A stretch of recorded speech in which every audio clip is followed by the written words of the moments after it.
नमस्कार, KP news 24/7 में आपका स्वागत है। आइए देखते हैं आज के मुख्य समाचार। मुख्यमंत्री एचडी कुमारस्वामी हुए कोरोना पॉजिटिव। स्वामी के साथ रहे नेता व कार्यकर्ता चिंतित।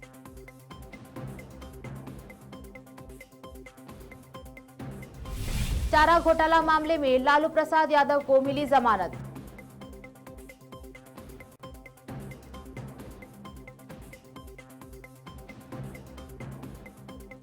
कानपुर में कोरोना पॉजिटिव पिता को लेकर अस्पताल भटकता रहा मजबूर बेटा, एम्बुलेंस में ही हो गई मौत।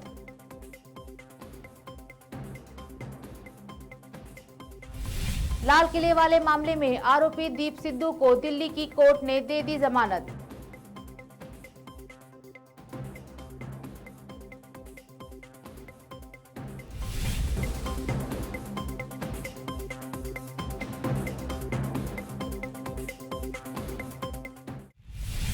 अब समाचार विस्तार से। बसवा कल्याण उपचुनाव में जेडीएस उम्मीदवार यसरब अली के लिए पिछले 10-15 दिनों से कुमारस्वामी लगातार सार्वजनिक सभा, पदयात्रा और पार्टी के नेताओं और कार्यकर्ताओं की बैठक में भाग लेते रहे हैं। फिलहाल कुमारस्वामी के कोरोना पॉजिटिव होने की पुष्टि होने के बाद से कुमारस्वामी के संपर्क में आए नेता, कार्यकर्ता और अन्य लोग भयभीत है। कुमारस्वामी के करीब बंडप्पा खाशमपुर, उम्मीदवार यसरब अली, विधान परिषद रमेश गौड़ा सहित अन्य नेता व कार्यकर्ता चिंतित है। इसके अलावा कुमारस्वामी से मुलाकात किए लोग भी परेशान हैं। बसवा कल्याण उपचुनाव में सुबह 7 बजे मतदान शुरू होने के बाद से दोपहर 11 तक मतदान 19.48% है। सुबह 9 बजे मतदान की संख्या बढ़ने का सिलसिला लगभग 11:30 बजे तक चला। फिर दोपहर में 1 बजे के बाद से 3 बजे तक मतदान प्रतिशत 23.73 हुआ। बसवा कल्याण में तेज धूप और गर्मी भी एक कारण है जो लोगों को मतदान केंद्र को पहुंचने में बाधा डाल रही है। बसवा कल्याण उपचुनाव में कुल 326 मतदान बूथ और अतिरिक्त 62 बूथ पर आज मतदान किए गए, जिसमें 95 चिन्हित और 231 आम बूथ है। बसवा कल्याण विधानसभा क्षेत्र में कुल 2,39,782 मतदाता हैं, जिसमें से 1,14,794 महिलाएं, 1,24,984 पुरुष और 4 अन्य मतदाता हैं। पहली बार मतदान करने वाले युवा 3,547 है, जिसमें लगभग 2,163 युवती और 384 युवक है। चुनाव कार्य में कुल 1568 अधिकारी शामिल थे। इसके अलावा सैकड़ों पुलिसकर्मी चुनाव कार्य में जुटे रहे। मतदान शांतिपूर्वक चलता रहा। कर्नाटक के यादगीर जिले में कोरोना के 153 नए मामले की पुष्टि की गई है। जिला प्रशासन, स्वास्थ्य विभाग और नगर पालिका विभाग द्वारा जनता में कोरोना की दूसरी लहर में एहतियात उपायों को लागू करने के लिए सख्त कदम उठाए जा रहे हैं। उपायुक्त डॉक्टर रागप्रिया ने गांधी चौक से सब्जी बाजार तक का दौरा किया और सामाजिक दूरी बनाए रखने के लिए और मास्क पहनने के लिए लोगों से अपील की। साथ ही मास्क नहीं पहनने वाले लोगों पर जुर्माना लगाया गया। इस अवसर पर यादगीर के विधायक वेंकट रेड्डी ने भी लोगों से अपील की कि वे कोरोना वायरस को नियंत्रण करने और अपने स्वास्थ्य का विशेष ध्यान रखने के लिए एहतियाती उपायों का सख्ती से पालन करें। बीजापुर में लॉकडाउन करने से निवासियों को बहुत परेशानी का सामना करना पड़ सकता है, ऐसा बीजापुर के सांसद रमेश जिगानी ने कहा। फिलहाल लॉकडाउन करने की उतनी आवश्यकता नहीं है। ಇವತ್ತು ಯಾವಾಗೋ ಎಲ್ಲ ವಿರೋಧ ಪಕ್ಷದ ನಾಯಕರುಗಳ ಸಭೆಯನ್ನು ಮುಖ್ಯಮಂತ್ರಿಗಳು ಕರೆದಾರ. ಆದ್ರೆ ಮತ್ತು ಮುಂದೂಡಿದ ಅವ್ರಿಗೂ ಕೊರೋನಾ ಸ್ವಲ್ಪ ಅಫೆಕ್ಟ್ ಆಗ್ಯದ ಕಾಣಿಸ್ತದೆ, ಮುನ್ನೂಡ್ಯಾರ ಆಯಿತು. ಆದರೆ ಇದು ಲಾಕ್ಡೌನು ಮಾಡೋದ್ರಿಂದ ಅದು ಅಷ್ಟು ಕರೆಕ್ಟ್ ಅನ್ನಿಸ್ತದೆ, ಆಗ್ತದೆ ಇಲ್ಲೋ ಅಂತ ನನಗೇನು ಅನಿಸಂಗಿಲ್ಲ. ಈಗ ನೋಡಿರಿ, ಮಹಾರಾಷ್ಟ್ರದಲ್ಲಿ ಲಾಕ್ಡೌನ್ ಅಂತ ಮಾಡ್ಯಾರ, ಅಲ್ಲೇನೂ ಬಂದಿಲ್ಲ ರೀ. ಆ್ಯಸ್ ಯೂಶ್ವಲ್ ಹೆಂಗೆ ಜೀವನ ನಡೆಯೋದು, ಮುಂದಿನ ಬಾಗಿಲಿಗೆ ಕೀಲಿ ಹಾಕಿಟ್ಟಾರ ಅಷ್ಟೇ. ಆದ್ರೆ 3 ಕಡೆ ಅವು ಗಾಡಿನೇ ಇಲ್ಲ. ಅಲ್ಲ ರೀ, ನಾನು ನೋಡ್ರಿ, ನನಗೆ ಅಷ್ಟು ಲೆವೆಲ್ನೊಳಗೆ ನನಗೇನು ಅನಿಸಂಗಿಲ್ಲ, ಹತ್ತದಿಲ್ಲ ನನ್ನ ವಿಚಾರಕ್ಕೆ. ಆದ್ರೆ ಒಟ್ಟಾರೆ ಇಷ್ಟೇ, ಒಟ್ಟು ಏನಾದರೂ ಮಾಡಿ ನೋಡ್ರಿ ಸರ್ಕಾರ। केएसआरटीसी शिवमोगा डिवीजन ने शुक्रवार को ड्यूटी के लिए रिपोर्टिंग नहीं करने के लिए 5 और कर्मचारियों को निलंबित कर दिया है, जबकि 6वें वेतन आयोग की रिपोर्ट्स को लागू करने की मांग को लेकर क्षेत्रीय परिवहन निगम के कर्मचारी अपनी हड़ताल पर चले गए हैं। केएसआरटीसी शिवमोगा डिवीजन कंट्रोलर नवीन ने एक आदेश जारी किया है, जिसमें श्रमिक तेवर नाइक, वीरेश हांडेगारा, शिव कुमार, HE प्रकाश और कोटेश को निलंबित किया गया है। 4 श्रमिकों को 15 अप्रैल को निलंबित कर दिया गया था। देश कोरोना वायरस के अब तक के सबसे बुरे दौर से गुजर रहा है। महाराष्ट्र पर इस महामारी का सबसे ज्यादा प्रकोप दिख रहा है। देश के कई हिस्सों से डरावनी तस्वीरें सामने आ रही हैं। ऐसे में उस्मानाबाद जिले से भी ऐसी ही एक घटना सामने आई है। यहाँ एक बार में 23 चिताएं जलाई गई। हालात इतने बुरे हो चुके हैं कि अंतिम क्रियाओं के लिए परिजनों को जगह तक नहीं मिल पा रही है। प्रधानमंत्री नरेंद्र मोदी ने मशहूर तमिल अभिनेता विवेक का निधन हो गया। उनके निधन पर शनिवार को शोक प्रकट किया और कहा कि पर्यावरण तथा समाज के लिए उनकी चिंता उनके जीवन के साथ उनकी फिल्मों में भी विदित थी। विवेक का शनिवार सुबह दिल का दौरा पड़ने से निधन हो गया। वह 59 वर्ष के थे। प्रधानमंत्री ने ट्वीट कर कहा, जाने माने अभिनेता विवेक के निधन से बहुत सारे लोगों को सदमा पहुंचा है। अपने हास्य व बुद्धिमत्ता पूर्ण संवाद अदायगी से उन्होंने लोगों का मनोरंजन किया। उनके जीवन व उनकी फिल्मों में पर्यावरण और समाज के लिए उनकी चिंता विदित है। उनके परिवार के सदस्यों, मित्रों और प्रशंसकों के प्रति मेरी संवेदनाएं हैं। कांग्रेस अध्यक्ष सोनिया गांधी ने कहा है कि कोरोना महामारी तेजी से फैल रही है और सभी उम्र के लोग इससे पीड़ित हैं। इसलिए सरकार को टीकाकरण की उम्र बढ़ाकर 25 साल करनी चाहिए।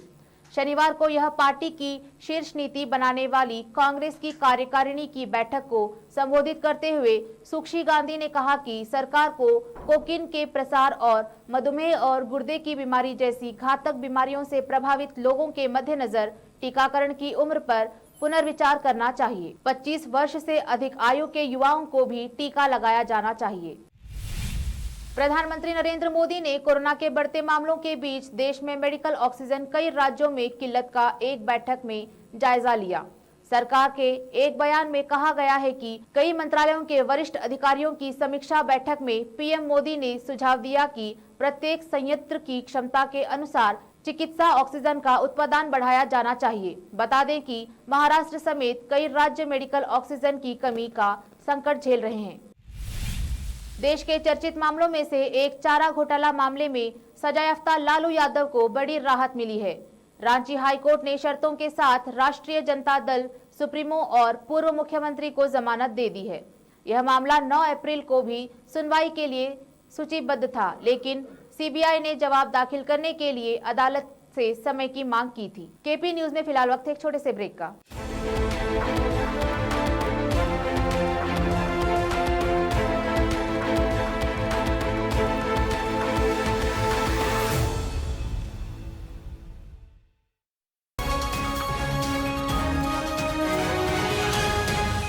आपके अपने शहर, राज्य, देश और दुनिया भर में क्या कुछ हो रहा है जानने के लिए, देश प्रदेश की राजनीति से जुड़ी हर छोटी बड़ी खबर से बाखबर रहने के लिए और सुबह से लेकर रात तक आपके मनोरंजन के लिए, कानून से जुड़ी समस्याओं के उपाय जानने के लिए और हेल्थ से जुड़ी बातों को जानने के लिए देखते रहिए आपका अपना TV channel KP news 24/7।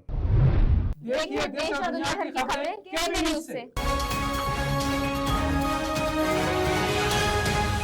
VK primary and high school English medium BA, BCom, BEd Bidar शहर में बच्चों की बेहतर शिक्षा का एकमात्र केंद्र, जहां विशाल कक्षाओं और सुखद वातावरण में शिक्षा प्रदान की जाती है। कंप्यूटर शिक्षा का उचित प्रबंध और मॉडर्न लेबोरेटरी की सुविधा के साथ साथ सांस्कृतिक गतिविधियों में भाग लेने का पूरा मौका दिया जाता है।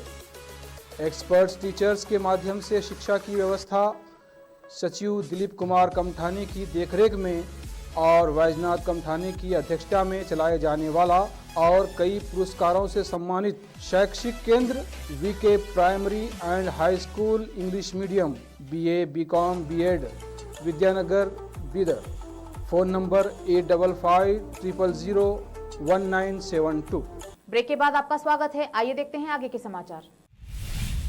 गणतंत्र दिवस के दिन किसानों की ट्रैक्टर रैली में हुई हिंसा और लाल किले वाले मामले में आरोपी दीप सिद्धू को दिल्ली की कोर्ट ने जमानत दे दी है। जरूरी कार्रवाई करने के बाद वे जल्द ही जेल से बाहर निकल आएंगे। गणतंत्र दिवस के दिन हुई इस हिंसा मामले में कुछ प्रदर्शनकारियों पर आरोप है कि उन्होंने भारतीय तिरंगा हटाकर धार्मिक ध्वज लहराने का काम किया। इस मामले में दीप सिद्धू पर आरोप ये है कि उन्होंने भीड़ को भड़काया था। फिलहाल उन्हें जमानत मिल चुकी है। दीप सिद्धू को 30-30 हजार रुपए के बॉन्ड वाले 2 जमानतियों के आधार पर और कुछ शर्तों के साथ जमानत दी गई है।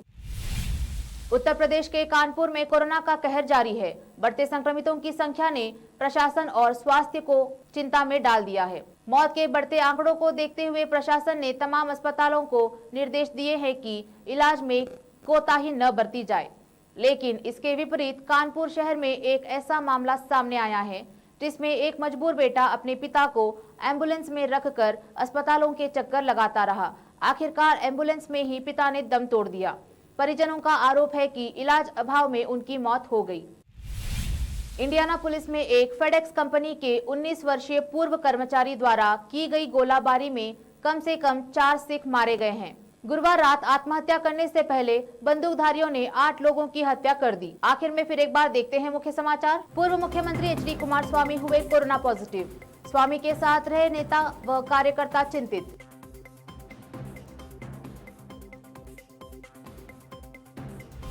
चारा घोटाला मामले में लालू प्रसाद यादव को मिली जमानत।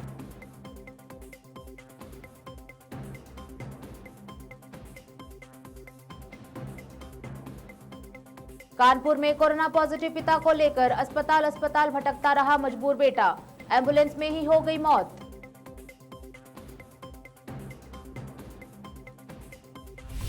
लाल किले वाले मामले में आरोपी दीप सिद्धू को दिल्ली की कोर्ट ने दे दी जमानत।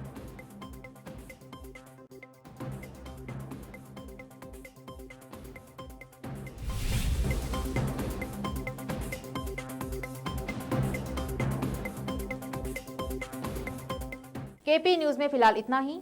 मैं अश्विनी आपसे विदा लेती हूं। फिर मुलाकात होगी देश प्रदेश के अन्य समाचारों के साथ। तब तक के लिए देखते रहिए केपी न्यूज। धन्यवाद।